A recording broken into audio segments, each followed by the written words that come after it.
නැගපන් පල්ලම ගැන ඔබ හිතන්න එපා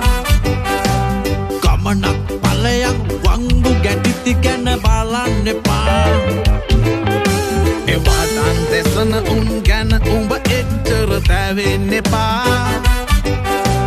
ගමන පැහැදිලි පුරන උම්පුරයි සැලෙන්න එපා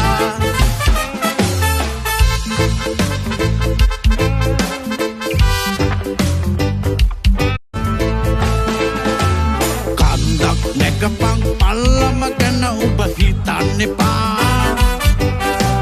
ගමනක් ඵලයක් වංගු ගැටිති ගැන බලන්න එපා එවටන් දෙසන උන් ගැන උඹ එච්චර තැවෙන්න එපා ගමන පැහැදිලි පුරන උම්පුරයි සැලෙන්න එපා